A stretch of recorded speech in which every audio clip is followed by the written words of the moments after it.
Hello, everyone. We are still admitting some people from the waiting room. There's a big crowd tonight. Okay, so we will go ahead and get started. All right, so hang in there with me. I'm admitting people at the same time as doing the introductions. So, hi, everyone. Thank you so much for joining us tonight. We know you are all extremely busy, and we are so grateful that you chose to spend your evening with us tonight. I am Dr. Emanuela Cusick. I'm Assistant Professor of English and Africana Studies and the Director of the Africana Studies Program at Muhlenberg College. And I am thrilled and honored to welcome you all to tonight's event, Living in the Time Loop, Afrofuturism and Paranormal Activity, a guest lecture by A.D. Boynton. And before we begin, I do want to note that this event is being recorded just so that everyone is fully aware of that, particularly for the Q&A portion. So before I introduce our extraordinary speaker, the Africana Studies Program wants to thank our co-sponsor, Muhlenberg's Department of English Literatures and Writing, for making this event possible with their generous support. And additionally, we want to offer our heartfelt thanks to Katie Quinn and John Dymick for pulling together the promotional materials, and to the amazing Africana Studies Associate Director, Dr. Connie Wolf, for helping us with the logistics for the event, and our wonderful colleague, Dr. Justin Preddy, Assistant Professor of Psychology and Africana Studies, for recommending AD's brilliant work. So every year, Muhlenberg Center for Ethics organizes a series of events focused on a central theme. And sorry, I'm still admitting people, focused on a central theme. So this year, Dr. Dawn Lonsinger and Dr. Archana Kaku created the theme of speculative futures. And they wrote the following brilliant description to encapsulate the series goals. And I'm going to read it in full because it really highlights the reasons that AD's work is so perfect for this theme and for everything that Africana Studies is also engaging with. So they wrote, our contemporary moment is shaped by the pressures of multiple simultaneous crises. Between the COVID-19 pandemic, ongoing crises of political legitimacy, growing economic inequality, the onslaughts of white supremacy and xenophobia, and the looming threat of irrevocable climate disaster, the future seems intractable and murky. Long-standing questions about what the future holds are haunted by doubts and the scale of systemic issues. Fears about scarcity and the changing world seem to hamper opportunities for solidarity and coalition building. At the same time, this juncture presents an opportunity to reimagine the futures we want and how we might get there. In thinking about the future as something speculative and something we might speculate about, we might collectively resist fatalism and think instead about the world we hope to create. We might think about how art helps us envision alternative possibilities, how native and evolving technologies change the ways we relate to each other and the world, how philosophy hazards rearrangements that could unlock future ways of being and knowing, and how shifts in forms of political engagement offer us new opportunities for resistance.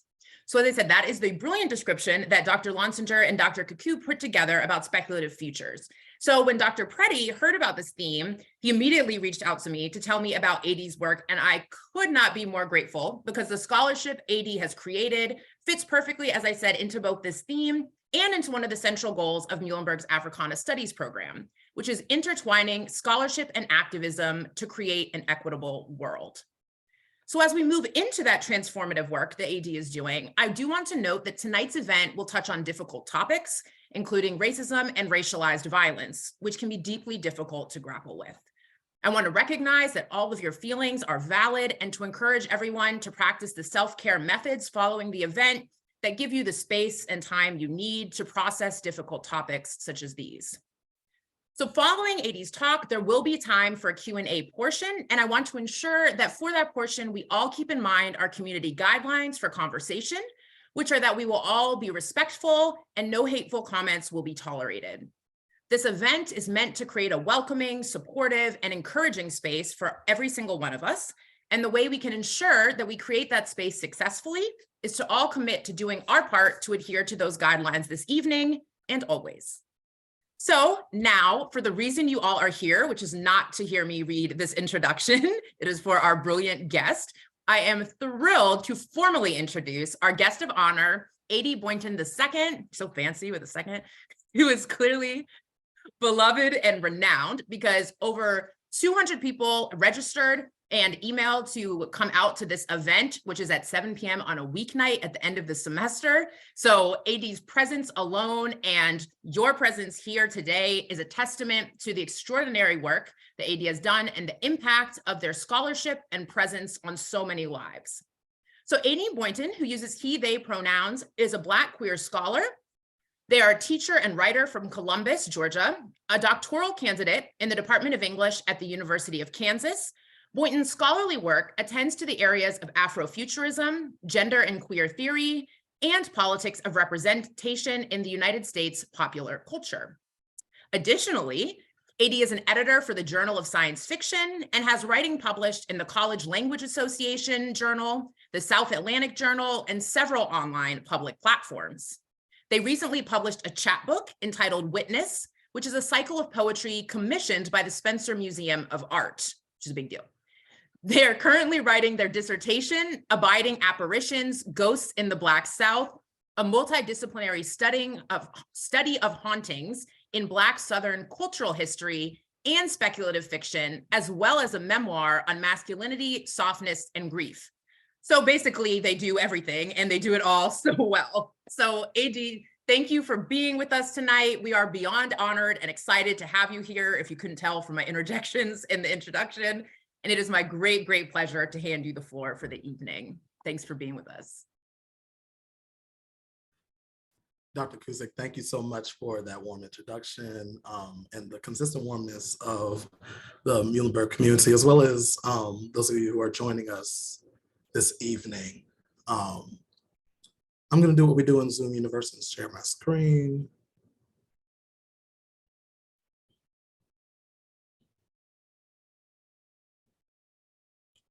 Feel free to use the chat to not only ask questions, though I may not see them readily, but also use the chat to comment on whatever strikes your eye, whatever is haunting you as well. It's my hope that you all are seeing the presentation, yes? Yes. Yeah, I'm glad to share my research today with you all, and I'm glad that we're all here today, especially as the full moon is upon us. I've been working on and thinking about ghosts in history, in America, and time across the last 5 or so years, formally and informally, and that's not actually including some of the time that I've not that really think about it, including times where I thought about memory and thought about the ways that slippages in time just really exist when you live in the South. Ghosts have always been a part of my life, even when I wasn't sensitive enough to perceive their presence. There's a way that this personal fact about my life emerges in my affinity with science fiction, with anime, with the spooky, the weird, and the mythical. It's most definitely why I'm drawn to the art of Jean-Michel Basquiat. See if it'll let me go. There we go. As a scholar, I'm interested in the ways that paranormal activity emerges in literature, art, and music by Black folks. In my dissertation, Abiding Apparitions, Ghosts of the Black South, I'm trying to do a multidisciplinary study on the ways that hauntings and ghosts emerge.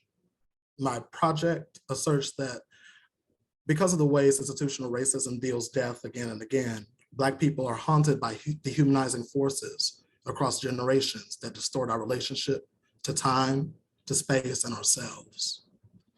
This process, oddly enough, makes ghosts out of us in the American imagination. Across the project, I think of Black ghostliness as an experience of living as an other, of being invisible, but actually knowing you're there, of not being seen in society, of being riddled with shortened life chances, heightened potential for existential dread, and vulnerabilities to erasure and disenfranchisement. Like ghosts, Black people in American society are deemed worthy of being banished or exorcised. because of the ways that Blackness is viewed as demonic or paranormal. And this is not an abstract metaphor. When I started this project, I was kind of naive and thought it would be. But it can certainly be evidenced through the insistent erasure and control of Black folks in every phase of American history, especially as it relates to time. And Ta-Nehisi Coates says, between the world and me, he says, it struck me that perhaps the defining feature of being drafted into the Black race was the inescapable robbery of time, because the moments we spent readying the mask or readying ourselves to accept half as much could not be recovered. The robbery of time is not measured in lifespans, but in moments. It is the last bottle of wine that you have just uncorked, but have no time to drink. It is the kiss that you do not have time to share before she walks out of your life.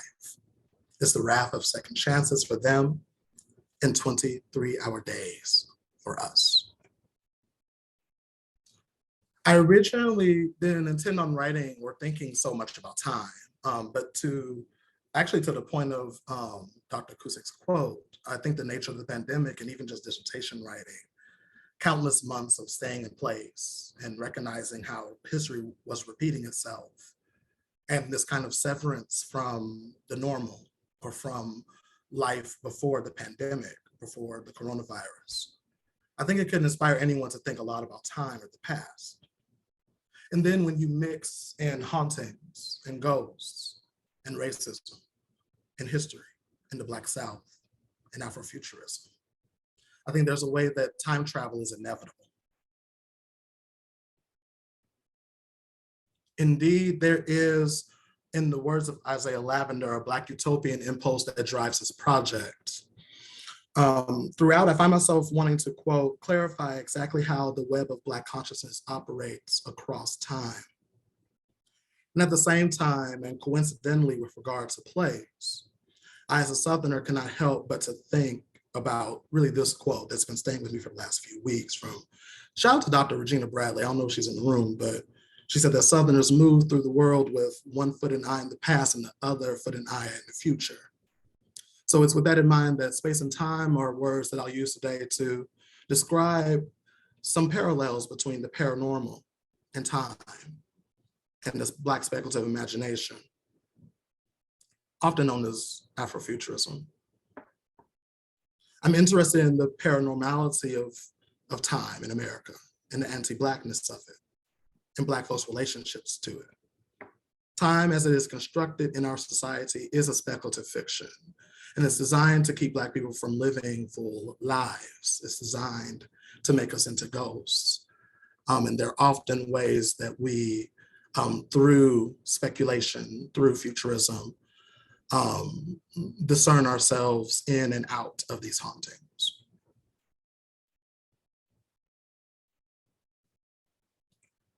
Phantoms are often considered stuck between the spiritual and natural world.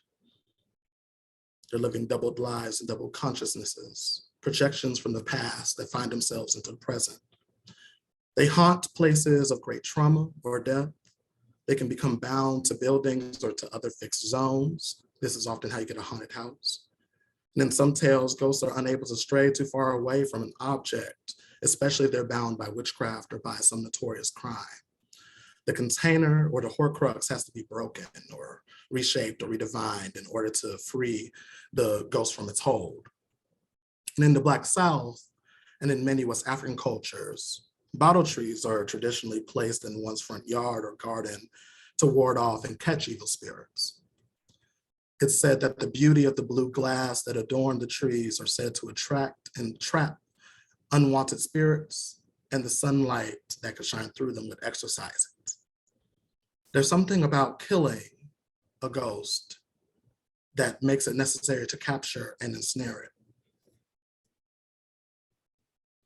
Ghosts tend to have contentious relationships with time as well.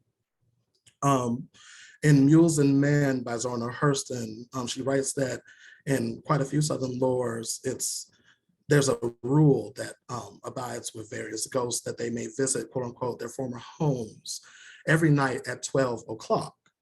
but they must be back in the cemetery by 2 o'clock sharp, or they'll be shut out by the watchman and must wander about for the rest of the night.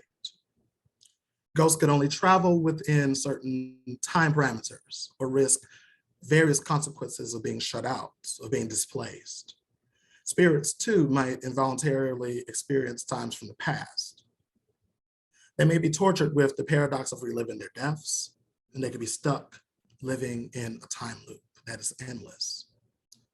Like many of the victims of American Horror Story, or The Hauntings of Hill House, or even Frankenstein, and quite a few other television series and movies, ghosts can be stuck in limbo if they have unfinished business to attend to, or if they're expected to fulfill particular duties based upon who has power over them or who possesses them.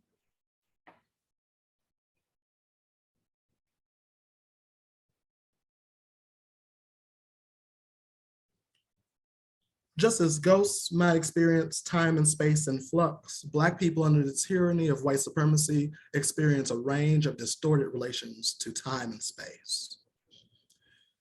Charles Mills once said that the dispossessed are mastered by time. I understand it this way, that time can be diminished, it can be repeated. Time periods can be slowed down, expectancies can be halted, and in order to sustain hegemony across and against an oppressed class. Within white supremacist power structures, time itself is anti-Black. It is constructed in a various range of ways to haunt Black folks. Temporal hauntings appear in context of trauma and time discipline, and matters where time is regulated for the sake of social control. I've been thinking quite often about this moment that James Baldwin has in a 1989 movie. This is a clipping from there. In this interview, I kind of imagine that he's speaking to a ghost of white America about racial progress. Hopefully. What is it you want me to reconcile that to? Is the sound on as well? It's on, but maybe it increase a little bit. Yeah. There we go. It's such a good interview, and the way you just framed it is amazing. Thank you. Okay, I'm gonna mute myself now. Go ahead. So yes, I want to think here for just a second about the ways that James Baldwin might be speaking to a specter of white America. What is it you wanted me to reconcile myself to? I was born here almost 60 years ago. I'm not going to live another 60 years. You always told me it takes time. It's taken my father's time, my mother's time, my uncle's time, my brothers and my sisters' time, my nieces and my nephews' time. How much time do you want for your progress? Ooh, not a picture of Trump. Banish that, Lord have mercy. For the sake of our time, I'm going to reread just in case. James Baldwin says, what is it to you? What is it that you want me to reconcile myself to? I was born here almost 60 years ago. I'm not going to live another 60 years. You always told me it takes time. It's taken my father's time, my mother's time, my uncle's time, my brother's and my sister's time. How much time do you want for your progress? Time here functions as an unnamed haunting. Baldwin here not only speculates about the time he has left on earth, how little he might have of it, but he also places that time in relationship to the injustices he's faced, to those injustices that his ancestors have faced, the ones that his descendants may face. And there's an admittance within that each of his family members are haunted by time and by waiting for liberation. The countless amount of time Baldwin cites here certainly could embody the time that many lineages and collectivities of Black folks spend waiting on progress, spend waiting on change or on freedom. Temporal hauntings certainly disadvantage those who live on the fringes of society due to race, disability, gender, and class, where there may be fewer resources, fewer resources allocated and less time and space to live a full life because of hostilities and neglect of the state. If we may, I would like to take a step backward in time, because spatial and temporal restrictions underpin every aspect of social control that we can notice during enslavement. Slavery in the US operated under the premise that enslavement was a lifelong status. From sunup to sundown, enslaved people were forced to spend their days under the lash, under constant surveillance from their overseers, working long days in the heat of the cotton field for years as handmaidens. Then their livelihoods, their bodies, their spirits were often impacted by years of grueling conditions of overwork. The physical and sexual and psychological harassments were all imposed on them across space and time. This constellation of thefts of time and space are magnifying by other dehumanizing protocols during enslavement and definitely some time after. Black people's births were not recorded by the state. Census records didn't believe them worthy of archiving. Black people were regarded as property and subhuman. In the slave narrative of the life of Frederick Douglass writes that not knowing his own age was a source of unhappiness for him, because he recognized that it set him apart from his white counterparts. He recognized that time speculated and placed him into a context that would make him subhuman and a ghost. Even as a child, he knew that time was ordered differently because of his race. He writes, by far the larger part of the slaves know as little of their ages as horses know of theirs. And it is the wish of most masters within my knowledge to keep their slaves as ignorant. I do not remember to have ever met a slave who could tell of his birthday. They seldom come nearer to it than planting time, harvest time, cherry time. Excuse me, I've lost my place in the narrative. So I guess it would tie into that, but I know that's right. I'm gonna start back. They seldom come nearer to it than planting time, harvest time, or cherry time, or springtime, or fall time. The experience of enslaved Black folks only having an awareness of their time on this earth through the experience of labor and field work on the plantation is a reflection of how their status in society was imposed upon them. Withholding or erasing knowledge of one's birth or one's parentage, their place of birth, were all methods during enslavement to ontologically signal the fact that they were chattel. Douglass laments the lack of knowledge of his parentage in this introduction, and noting that he saw his mother no more than 4 or 5 times in his life, and that each of these times were in very short duration and at night. These acts of time theft of his birthday, of his time with his mother, are acts of subjugation designed to diminish his relationship to humanity. Time completely haunted Douglass's enslavement and his struggle to freedom, as it was the case with many of those who fought for their freedom. It took him many years, many setbacks, many trials, many fights to win it.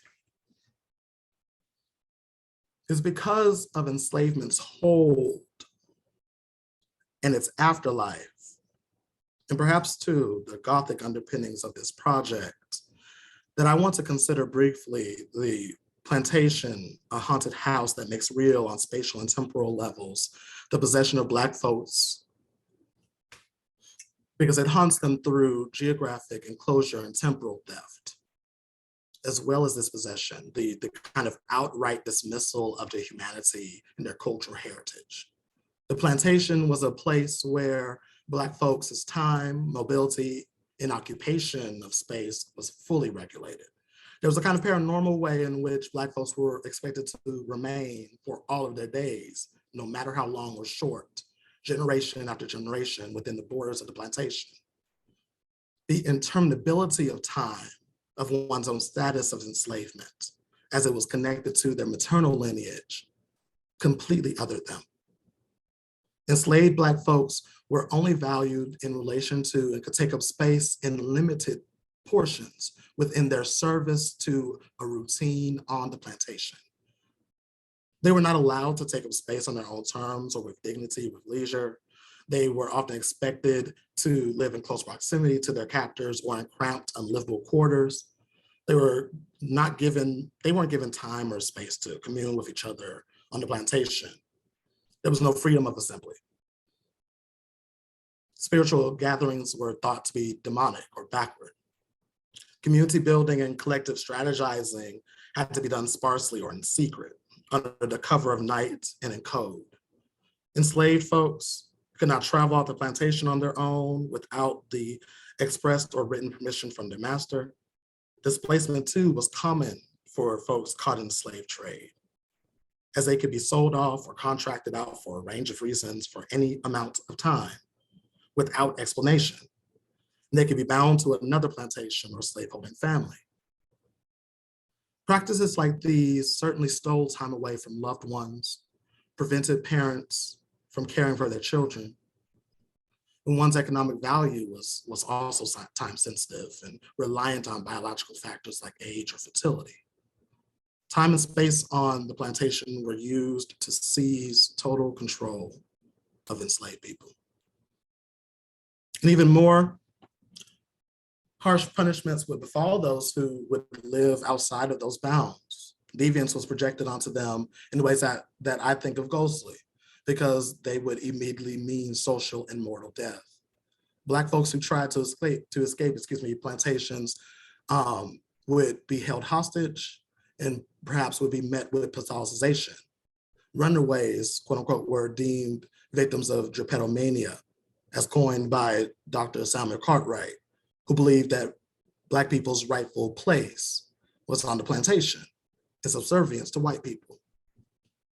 Some enslaved folks suffered amputation of their limbs for running away and to completely discourage escape. Others were given yoke collars, sometimes made of wood or iron and adorned with bells, to limit where they could move or where they could lay. This specific method of torture is intriguing to me from the speculative angle, because iron is believed in some folklore and science fiction to have the power to contain or disappear ghosts or sprites. Enslavers might have not thought about the enslaved folks as ghosts or spirits, but they certainly treated them as such. They certainly treated them as worthy of banishment and erasure. All of these acts of physical control and bodily damage are all time sensitive and space defining and death dealing, and thus ghost making.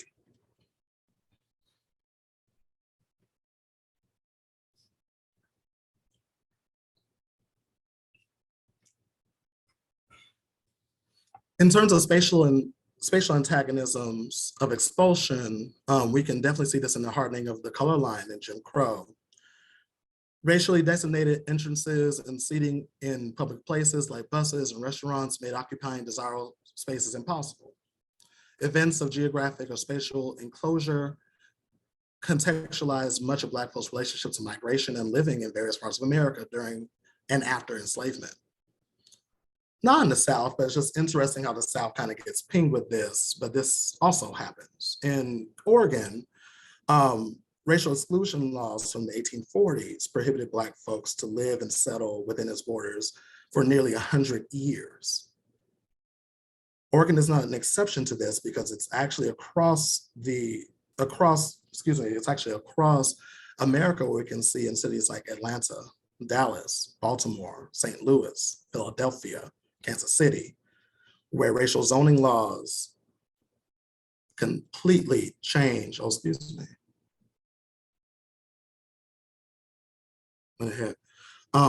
completely changed what the demographics of those communities look like. Sundown towns too are examples of the ways that space and time could shift for Black folks. These communities, designed to be all white utopias, held curfews that warned Black people, whether they be locals or travelers, to not be present in public spaces after certain hours, for example, after sundown. Black people found in sundown towns after this time often had their lives threatened. Some sundown towns like Boone County, Arkansas, were created through the violent expelling of Black folks from that area, almost as if they were demons. This is yet another way African Americans were treated as ghosts. Infamous iconography from towns like Anna, Illinois, pictured here, have signs that warn passerby of white tenants being the only desirable ones to occupy the space. They warn passerby to not let the sun come down on you in this town. I read these signs as symbolic wards, spells empowered to keep spirits at bay. Black people were treated as ghosts in these contexts as much as they were deemed worthy of banishment. And when one is Black in America, there are ways that these banishments and these times not only fold in on you, but can kind of reemerge repetitiously and in kind of in a brutal succession. So it's kind of with that in mind that I move here.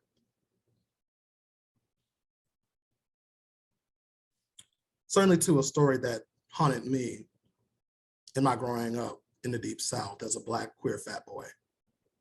Emmett Till, his haunting and his murder, they're not speculative fiction, but they certainly haunt not just me, but all of Black life. There's really no way you can talk about the civil rights movement or lynching or state-sanctioned violence in this country without him.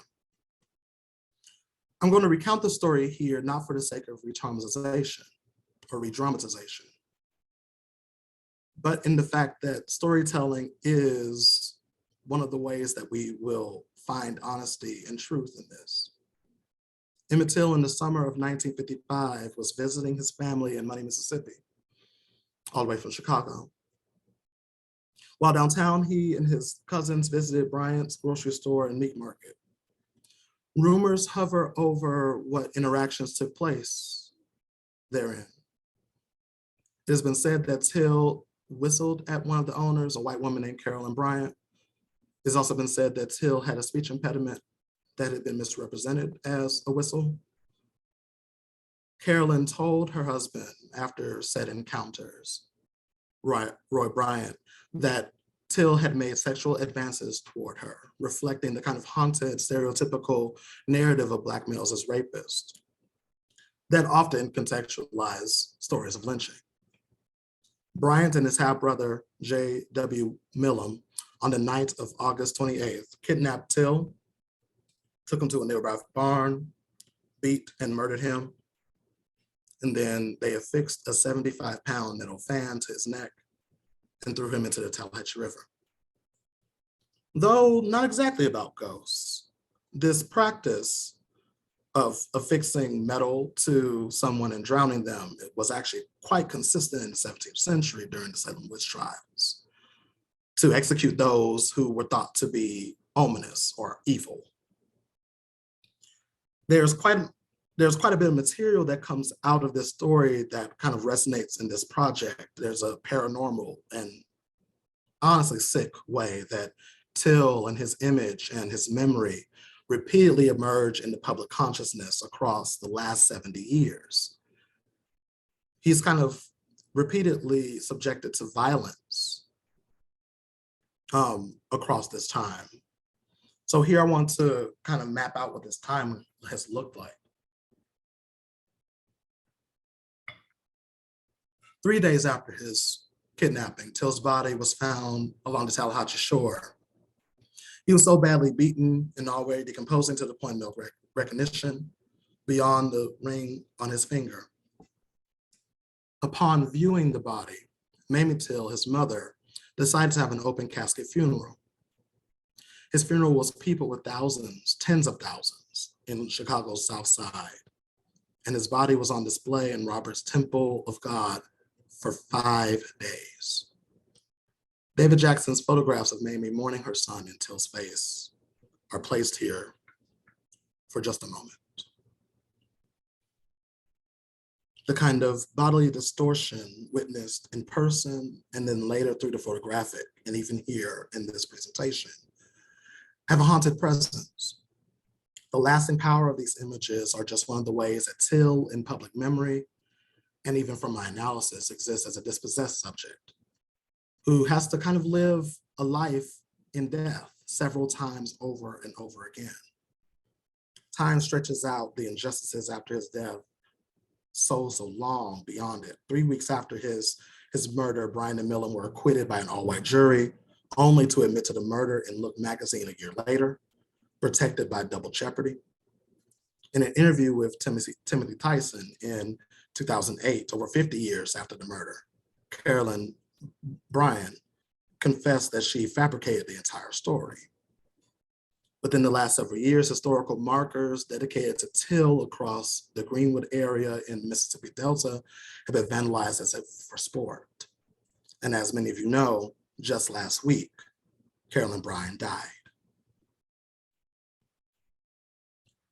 Even in her death, there are ways that questions of justice and of what has happened and what we are to do with what has happened emerge, not only on social media, but perhaps also in your minds right now. All these instances signal the ways that the Black subject is haunted by all sorts of violences in and out of time. Since Till's lynching, Emmett Till has kind of been a quintessential referent for the precarity of Black male humans in America. There's a way that Mary Todd or Reesa Taylor might serve the same for Black women. His story has been linked to injustices of police brutality throughout the Black Lives Matter movement. Here we have pictured Trayvon Martin, Tamir Rice, Michael Brown, Jordan Davis, all of whom have been called this generation's Emmett Till. So I want to end here with this in mind. I don't believe, or currently, I don't believe at least, that this research will stop hauntings. And I've actually never declared that a solution, but I always try to make sure that that's something that's in my head if I am to offer one. I don't know if a dissertation is to offer one. I'm trying to figure out what that might mean. But what I do believe, however, is that if we are to see an end to this anti-Black world, it means that we have to be honest about what this place is, the stories that we tell about it. And I believe that Afrofuturism can offer a way to rethink what haunts us all. In the words of Lauren Olamina, towards the end of Octavia Butler's Peril of the Sower, she says these words to her comrades right before they commemorate their dead. She says, "Let's go back. There's work to do." It's kind of with that in mind that I consistently look at the past and look at the future. And it's with that in mind that I end with these questions. Where do we go back to move forward? What haunts any path forward? What haunts you? What speculative fictions need to be uncovered and revealed? And what ghosts might we rely on? Because maybe recovering these stories and these questions beyond the borders of time as we know it can turn haunted houses of the past into temples for tomorrow. Thank you. Thank you, AD. Do you want to keep the screen? Okay, perfect. So what we are going to do, I mean, first off, I'm just still in utter, I cannot even express how extraordinary your work is and how deeply it resonates with me. I know we talked about this extensively beforehand, and yet still seeing it all pulled together. One, you did such an extraordinary job. And two, the frameworks that you're using to think about so many of these events that many of us are familiar with, and even those of us who work in this area, like I do, the ways that you're thinking about this are so innovative and crucial that I honestly cannot thank you enough for shedding so much new light on material I thought I knew really well. And now I'm starting to think I don't know anything. And this is absolutely amazing. Thank you. That's truly fantastic. So I don't want to take up space from other people getting to engage with your incredible work. So what we're going to do is we're going to shift to the Q&A now. So in order to try and make sure that we get everyone's questions If you have a question for AD, if you can send it to me in the chat, then I will read it and AD will respond. If you would like your name to remain anonymous, then please just put a line that says anonymous and I will just read it anonymously. Other than that, I will mention your first name when we read the question. And apologies in advance if I mispronounce anyone's name. I have a name that people often mispronounce, so I deeply empathize with it, but I also now empathize with people who have mispronounced my name because it's harder than I thought sometimes to get everyone's name right. So please bear with me. So go ahead and send your questions if you have them. I'm sure plenty of you do.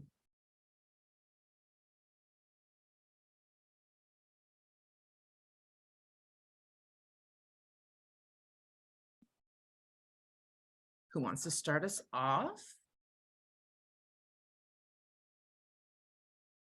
Okay, so this question is from Christina. How have you been changed through working on this project, and what have your dreams been like? Ooh, okay. Go ahead, Christina. That's a great question. Wow. Oh, that is an excellent question. So I started this project at the end of 2019, like formally, I started the dissertation. Some of my beginning of it started in that summer in a visit to the Legacy Museum in Montgomery with my family. I went with my grandmother, my mom, and my sister. And there is this, at the museum, there is this kind of stone placard that has a bunch of different names. And I remember wheeling my great-grandmother, excuse me, there, and she told me to stop as we were walking past it. And she said she knew one of the names. And she was right. The name was Thomas Brewer. Those of you from the South may or may not know the name of Dr. Thomas Brewer. He worked alongside Martin Luther King and several other activists. He was murdered in the mid-50s in Columbus. Columbus, Georgia sits at about an hour and a half between these three cities: Atlanta, Montgomery, Alabama, and Albany, Georgia. All three with kind of radical histories, actually, of activism. Columbus has a more conservative history really because of that murder. There's a way that murder haunts Columbus. There's a way that murder haunted my grandmother. She was in her mid-20s when that happened. When I was really little, she would tell me stories about that. I tell that story in part because there are ways that moment where she told me to stop in 2019, those moments where she told me those stories when I was little. And now that she is gone from this earth, she left here, and actually in 9 days' time, it'll be 3 years.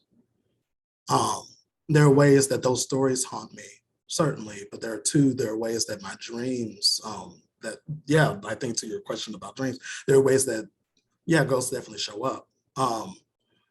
I've become much more sensitive to that along writing, and much more sensitive to other folks who understand themselves as haunted. Toni Morrison, Betty Sayar, Jean-Michel Basquiat, etc. So yes, I have been changed most definitely in the way of Parable of the Sower, especially. There's a way that change in the midst of all the hauntings, in the midst of quotidian violence, there's a way that change shows up in this project a lot. So thank you for that question.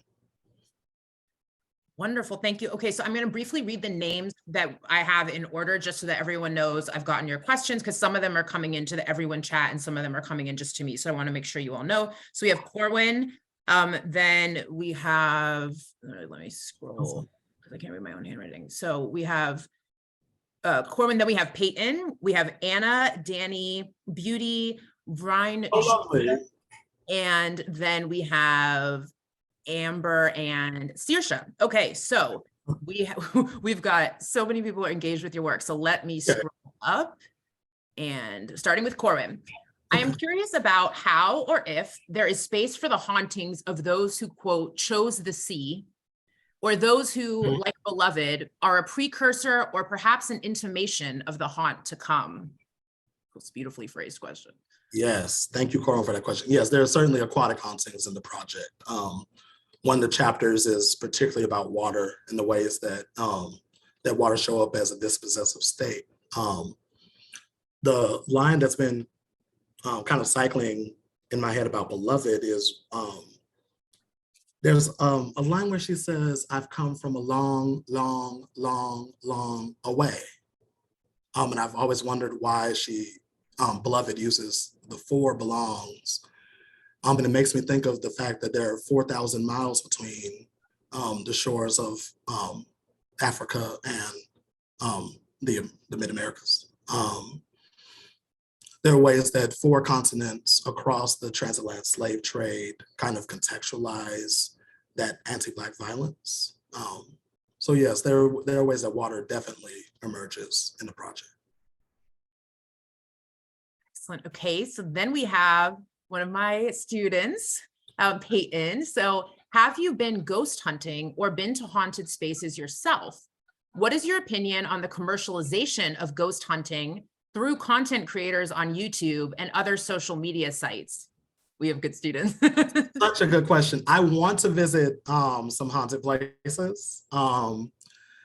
Yeah, I very much want to visit some haunted places. There's actually one pretty close by, and I live in a place that has a few haunted places. Yeah, so that's definitely been a consideration. In terms of the commercialization of it, I feel a lot of different ways. As someone too who has a social media presence and thinks of themselves as a public intellectual, I'm always thinking about what emerges on social media, particularly like Twitter and TikTok. Not just with ghost hunters, but even with in like conjure spaces or hoodoo Twitter or hoodoo TikTok. There are ways that, yeah, I want to very much center the fact that folks who are doing that work, there's a particular way that they are presenting that content that is, when they're doing it ethically, it is very, very clear. It is very, very clear when they're ethically doing that work, when they're interested in the kind of cultural context, the kind of spiritual maturity and ethics that you would like to carry in certain spaces of trauma or of the past.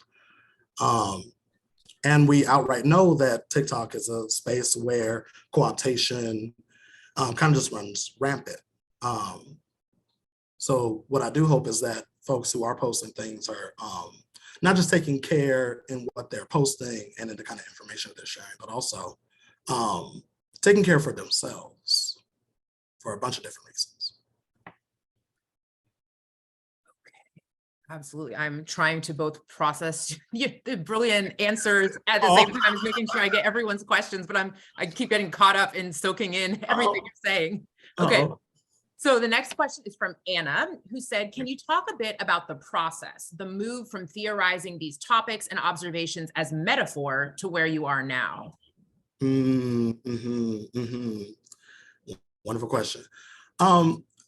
So the process from theory to metaphor is really necessary for me because I really can't do theory that kind of cycles in the air, like a ghost. We're kind of thinking about that. I need to kind of come to the ground. I needed to like stand in my face. I need to figure out what the material is. So when theory doesn't do that, it's a little harder for me to kind of conceptualize and then even present, right? So I think I really take a good amount of time to think about, okay, like if this is the language of the theory, what does that mean for the kind of experiences that folks have? What does that mean for the kind of ways of being or the kind of trajectories that people can figure out for themselves or the futures that they can imagine for themselves?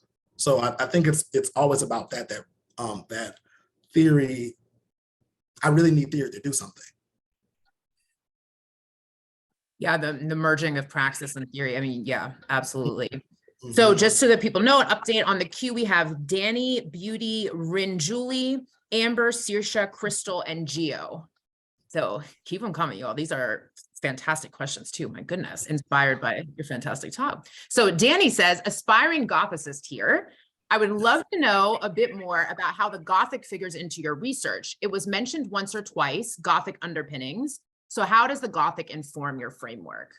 Oh, yes. Yes. So yes, I think anyone thinking about ghosts, thinking about haunted houses, the South, there are ways that the Gothic, there's not a way to escape it, especially if you're doing literature. So yes, the Gothic definitely comes up, because the Gothic has, I think, enough capacity for those tropes to really sing and make sense, right? So when you're thinking about the haunted house, you're thinking about even the haunted plantation. There are ways that the Southern Gothic or the Black Southern Gothic really does lend a lot to the project. At first, I wasn't, funnily enough, I wasn't using the term Gothic because there are ways that Gothic kind of gets whitened. But I was undereducated about what the Gothic really meant before this project. And it wasn't really until reading the work of Maisha Wester and Marissa Parham and quite a few others where the Gothic was something that was, that I realized I'd always been interested in and always been thinking about, even when I was using, sometimes even mistakenly using other language to really capture what I was thinking about. So sometimes I would use apocalyptic or dystopia, which could, and sometimes does come up in the project, of course, but I think Gothic, for the ways that the supernatural can emerge so fluently, but then even unrecognizably, is just really nice in the Gothic. I mean, the questions and your answers, my goodness. Okay, so let's see. As I said, I'm just so absorbed in the conversation. I'm trying not to miss the questions. All right, so next up we have Beauty, who says, thank you for these sharp observations. I think so much you've said is provocative. I'm wondering how and if you shift focus from white impositions of ghostliness on Black people and delve into Black negotiations of these unique experiences of time. I'm imagining that that's my mentor, Dr. Beauty Bragg. Shout out to her. She's of time, visibility, etc. Sorry, it froze. Of time, visibility. There was more time, visibility. Oh, time, visibility. Okay, yeah, cool. My bad. And also shout out to Dr. Graham, who's another mentor in the house. Dr. Anton's probably in the room too. All my mentors who are here, thank you all so much. Did well. Yes, there are definitely ways that I move from the kind of white impositions of time to the ways that Black folks are theorizing against those impositions. So for example, I think about the ways that Black folks do, like in slavery, did meet in secret and slow down in their work, or would navigate the plantation in such a way as to where their time and space could be recouped even in small marginal ways. But too, I've been thinking about for one of the chapters, I talk about the closet as a haunting, and there are ways that music from queer folks as a ways of time and visibility just really illustrate, I think, the kind of point there that Beauty might be talking about, because there are ways that the closet is a haunted place, that the closet makes queer people, that it erases us, that it places us into unreal contexts. And the song that's immediately coming to mind is Sylvester's You Make Me Feel Mighty Real. There's a way that disco and Afrofuturism in that song, and the ways that time, even in that song, there are ways that he's kind of speaking against or singing against the hauntings of what living in contexts where you don't get to name your desires, or don't get to live within your desires in public spaces, what that means. When he says, you make me feel mighty real.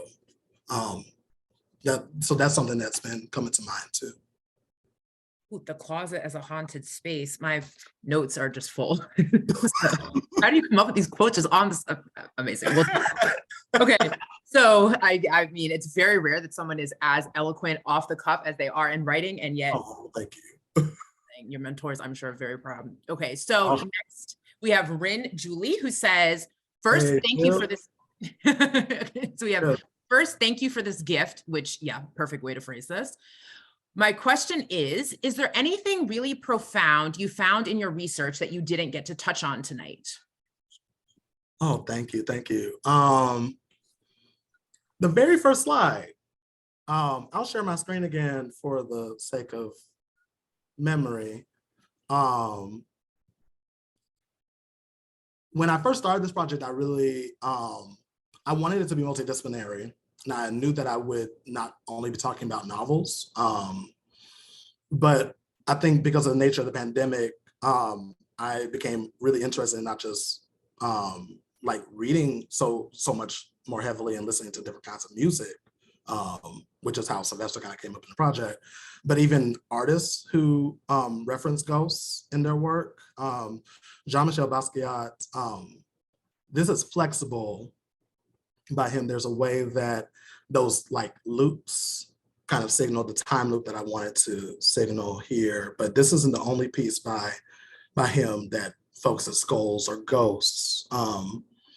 There's a revision of this project in the future where I definitely want to talk more about the ways that Jean-Michel Basquiat is working through hauntings or ghosts of, on one level of masculinity, but really about his own life too.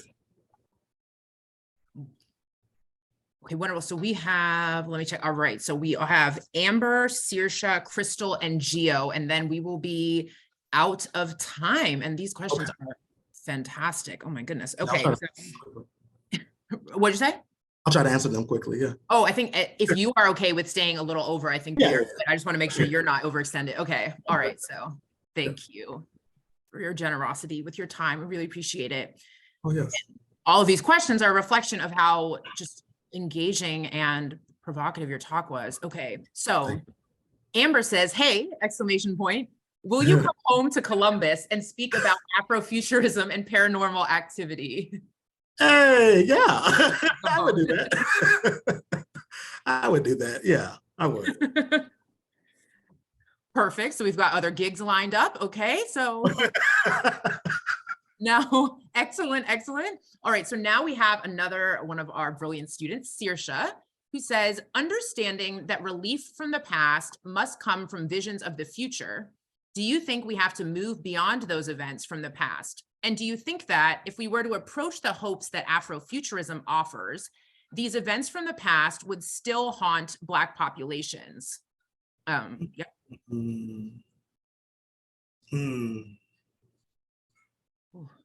Move beyond, move beyond. There's a way that I think moving beyond or leaving, I think there are ways that in America and in the West, we see that as a good thing. Mm-hmm. Right. Get over slavery. And I'm not saying that the question, the person who posed the question is placing that in mind. But that is, I think, a kind of narrative that we have in America. And to that, I don't know if the phrasing should be get over it or move on or move past. Interesting, that language, move past it, as much as it is to acknowledge what has happened to inform where we can move. Mm-hmm.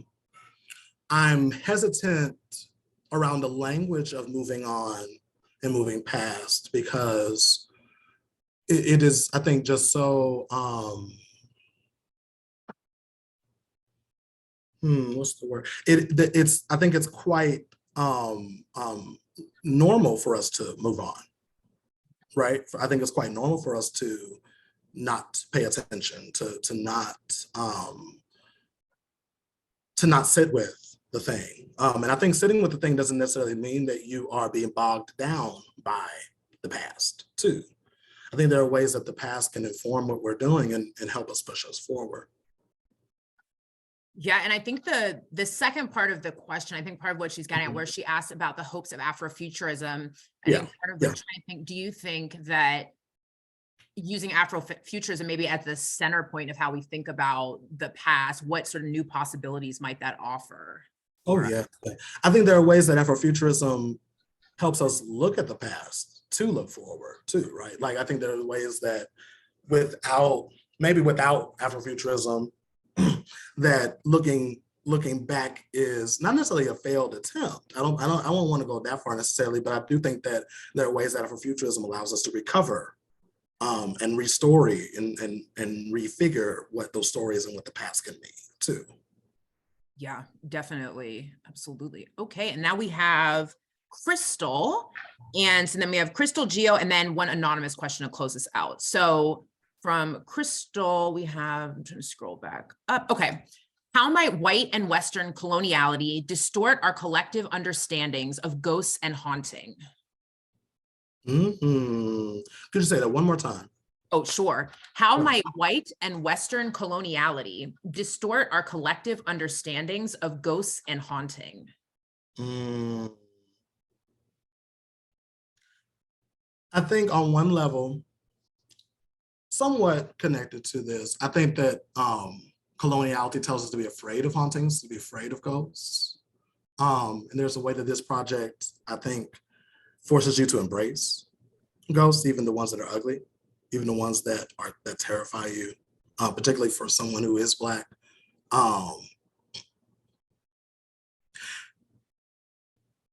And oh, that's such a good question. That's why I'm taking the moment to pause, because there are of course ways that coloniality shows up in my work, because there are so many ghosts from colonialization that seep into our today. So yes, there are definitely, yeah, even if we're just talking about slavery, right? Like that was a colonial project. I think from our vantage point, we definitely recognize it as racist. But when we, as particularly to the point of the last question, when we really think about the immensity of restoring and refiguring what happened, that was a colonial project. So yes, there are definitely ghosts from colonization that show up in this project and show up in art today. Oh my goodness. There's so much to meditate on here. All right. So now we have the wonderful Geo, another one of our students. So Geo says, oh, I'm glad it's you, Geo. I was wondering who this was from this, your thing is registered as numbers instead of your name. Okay. So thank you so much for being here and talking about all of this. I have always been so curious about this subject. He's brought it up and was super excited about your talk. Could you talk about the energy that you feel when you're in a place that has been frozen by your computer? One second. No, that's not what it says. I'm saying my computer froze. Hang on. Okay. Thank you so much for being here and talking about all of this. I've always been so curious about this subject. Could you talk about the energy that you feel when you are in a place that has been so deeply harmed? And do you think that Black people from the diaspora, such as African Americans, have specific spiritual tendencies or feelings due to their ancestors being greatly harmed? Do you want me to reread it? Certainly, yeah. So the last part, I definitely believe that Black folks have, I think there are ways that we can just very much identify with what has happened across time when we know what has happened, right? And when we have those references, when we have those stories, when we have those contexts, even if we don't know the entire story, even if we don't know the person's name, or even if we don't know the year it happened, or the context, there are ways that some of these things just reemerge for us.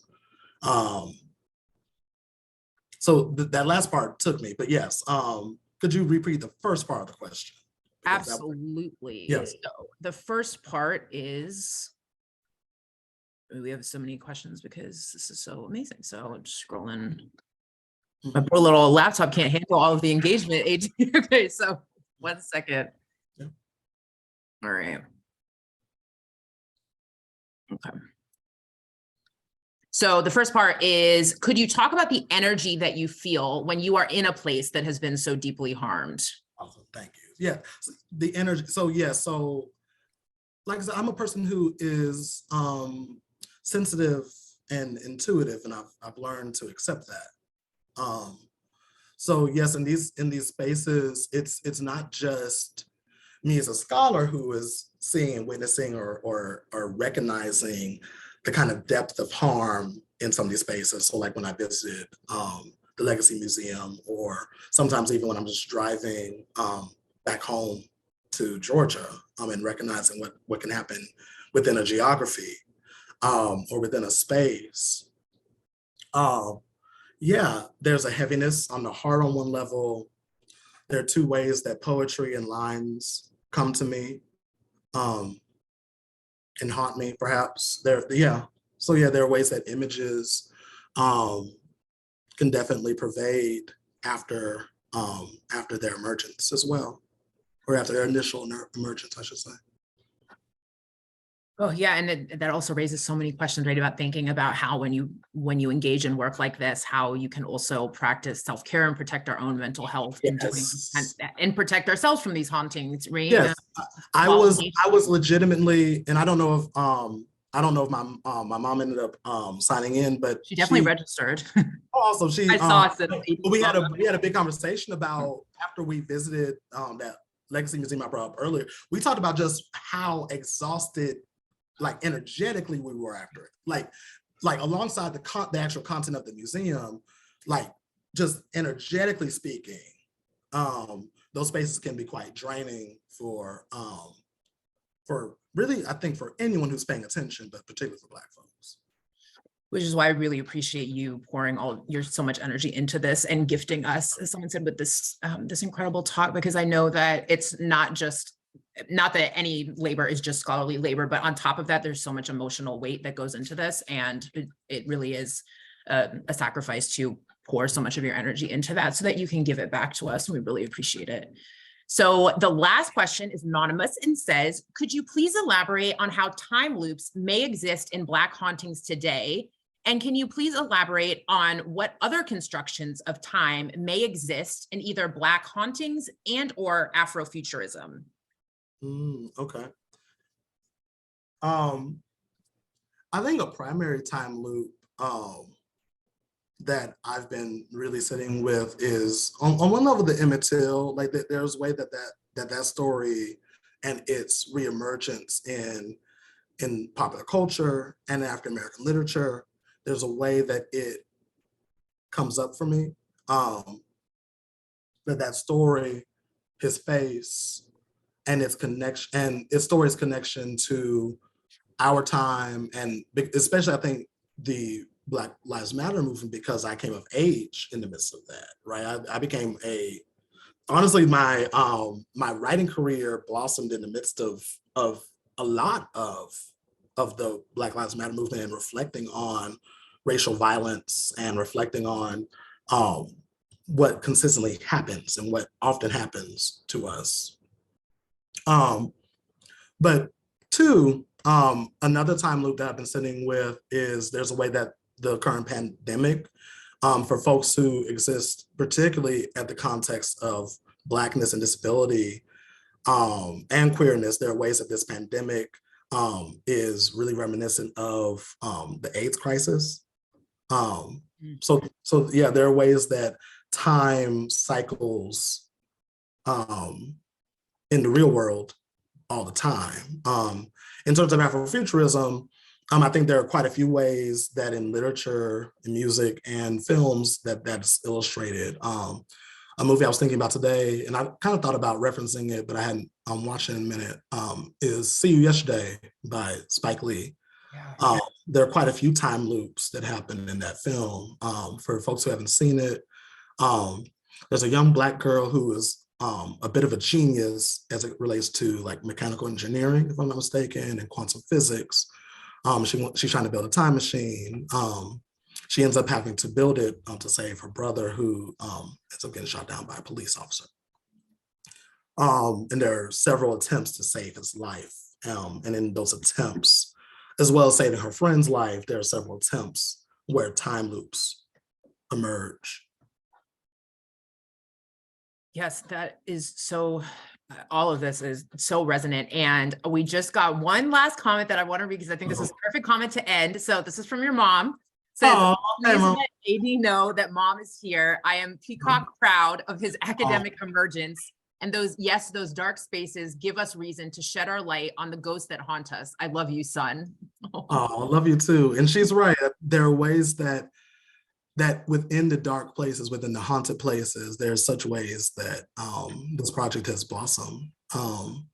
So yeah, I think it's within the spooky, it's within the paranormal, it's within the weird, it's within the ugly that we can like do this work. Yeah. Well, ending with that mother-son duo is the perfect way to go. So thank you all so much for being here. And thank you so much, AD. This was absolutely beyond, I mean, I already knew it was going to be incredible, but it's still Oh. managed to blow my expectations out of the water. And my expectations were already so high from talking to you. So it's really saying a lot. So thank you, thank you, thank you, thank you. And thank you all so, so much for being here. I hope you all have a great evening. Oh, thank you all so much for showing up. Thank you all. Yes. Good night, everyone. Yes. Night. If you can just hang on for a sec so we can chat.